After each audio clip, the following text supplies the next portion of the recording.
오늘도 참으로 좋은 날입니다. 오늘은 12월 16일 화요일입니다. 오늘도 큐티 하시는 모든 분들에게 하나님의 은혜가 폭포수처럼 쏟아지기를 축복합니다. 오늘은 예레미야 49장 23절에서 39절 말씀을 통해서 그들을 멸망시키리라라는 제목으로 함께 묵상해 보도록 하겠습니다. 본문 요약은 이렇습니다. 다메섹은 흉한 소문을 듣고 낙담하고 요동합니다. 그러나 게달과 하솔은 풍요 속에서 안일하게 살아갑니다. 그리고 엘람은 자신의 활과 무기를 신뢰하며 교만에 빠집니다. 이렇게 하나님이 주신 질서를 거스린 이방민족은 모두 심판을 받게 된다는 내용입니다. 말씀의 거울로 내 신앙 점검하기 1번을 봅니다. 심판의 말씀을 듣고 낙담하기만 합니까? 즉시 뉘우치고 돌이켜야 할 죄는 무엇입니까? 23절에서 27절을 보면 다메섹은 아람 왕국의 수도로서 오랫동안 세상의 평화를 누리던 도시였습니다. 그러나 하맛과 아르밧이 수치를 당할 것이라는 흉한 소문이 임하자 큰 공포에 휩싸여 낙담하게 됩니다. 이렇게 하나님의 심판이 임하면 사람의 마음은 마치 거친 파도처럼 요동칩니다. 그러나 심판의 소식을 들을 때 우리는 낙심하며 불안하지 말고 애통한 마음으로 회개하여 하나님께로 돌이켜야 합니다. 그래서 심판의 말씀을 듣고 낙담하기만 합니까? 즉시 뉘우치고 돌이켜야 할 죄는 무엇입니까? 라고 했을 때 하맛과 아르밧이 심판에 대한 소문을 듣자 공포에 빠지게 된 것을 봅니다.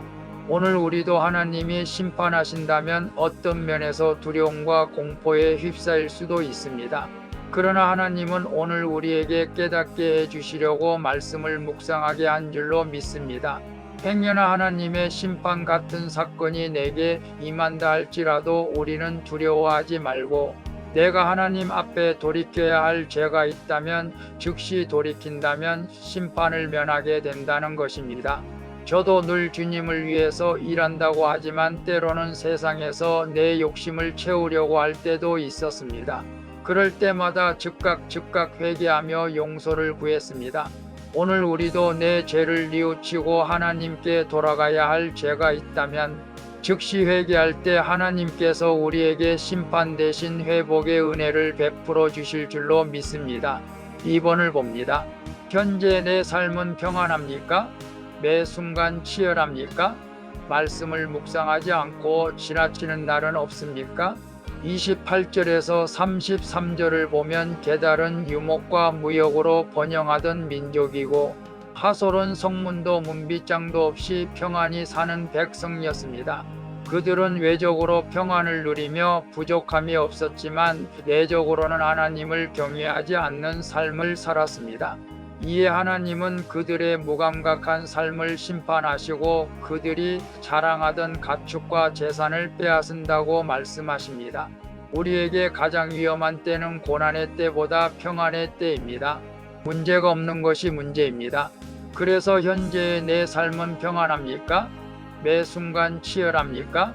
말씀을 묵상하지 않고 지나치는 날은 없습니까? 라고 했을 때 참 인생이 그런 것 같습니다. 내가 등 따숩고 편안하면 아무래도 인간은 하나님의 일을 게으르게 하고 기도를 덜하게 되는 것을 봅니다. 그리고 매 순간 치열하게 싸울 때 영적으로 이기려고 기도하기보다는 우리는 쉽게 낙담하고 또 넘어지고 자포자기하고 포기할 때가 많죠. 그러나 오늘 큐티를 통해서 내 삶이 평안할 때 내가 기도하지 않았구나라는 것을 깨닫는 사람은 복이 있는 사람인 줄로 믿습니다. 우리는 평안할 때나 매 순간 치열할 때나 늘 주님과 동행하며 기도하는 삶을 살아야 됩니다. 말씀 묵상하는 것이 주님과 동행하는 삶이 되는 줄로 믿습니다. 목회자인 저도 하루도 기도하지 않으면 늘 영적으로 어려운 일을 당한 것을 느끼게 됩니다. 그래서 우리가 기도하지 않고 우리가 산다는 것은 기적이죠. 주일은 여러분이 섬기는 교회에서 말씀을 듣고 은혜 받으라고 주일 큐티는 쉽니다. 그러나 비가 오나 눈이 오나 우리는 날마다 큐티하면서 영적으로 깨어 주님과 동행하는 삶을 살아갈 수 있기를 바랍니다. 3번을 봅니다. 하나님보다 앞세우며 의지하는 나의 강한 활은 무엇입니까? 그 활을 하나님 앞에 어떻게 내려놓습니까? 34절에서 39절을 보면 엘람은 활을 잘 다루는 민족으로 자신의 군사력과 무기를 자랑하며 살았습니다. 하지만 하나님은 그들이 의지하던 활을 꺾고 바람을 일으켜 사방으로 흩으십니다. 하나님의 심판은 예외 없이 모든 교만한 자에게 임합니다. 그러나 하나님은 멸망을 끝으로 두지 않으시고 엘람의 포로를 다시 돌아오겠다고 약속하십니다. 그러므로 우리는 심판 중에도 회복의 길을 여시는 하나님을 신뢰해야 합니다. 그래서 하나님보다 앞세우며 의지하는 나의 강한 활은 무엇입니까? 그 활을 하나님 앞에 어떻게 내려놓겠습니까? 라고 했을 때 엘람은 활을 잘 다루는 민족이었지만 하나님은 그들이 의지하는 활을 꺾고 바람을 일으켜 사방으로 흩으신 것을 봅니다. 오늘 내가 엘람처럼 내가 의지하는 강한 활이 있다면 무엇일까요? 물질일까요? 건강일까요? 권력일까요? 스펙일까요? 자녀입니까? 그 무언가 있을 수도 있습니다.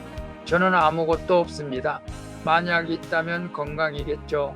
그러나 건강도 이제 나이가 들면서 내 힘으로 어떻게 할 수 없다는 것을 느끼며 늘 주님 앞에 기도합니다. 오늘 우리가 하나님보다 앞세우는 나의 강한 활이 있다면 주님 앞에 내려놓고 오직 주님만 의지하는 삶을 살아가는 것이 복된 인생인 줄로 믿습니다. 기도하겠습니다. 주님, 주님의 뜻보다 세상의 안정과 힘을 더 의지하여 살아온 저를 불쌍히 여겨 주시옵소서. 이제는 낙심하고 안일함에 빠져 제 삶을 돌이켜 회개의 자리로 나아가게 해 주시옵소서. 주님, 심판 중에도 회복의 길을 여시는 하나님을 긍휼히 바라보게 해 주시옵소서. 나를 회복시켜 주시는 예수 그리스도의 이름으로 기도합니다. 아멘. 오늘도 수고하셨습니다. 사랑합니다. 축복합니다. 샬롬.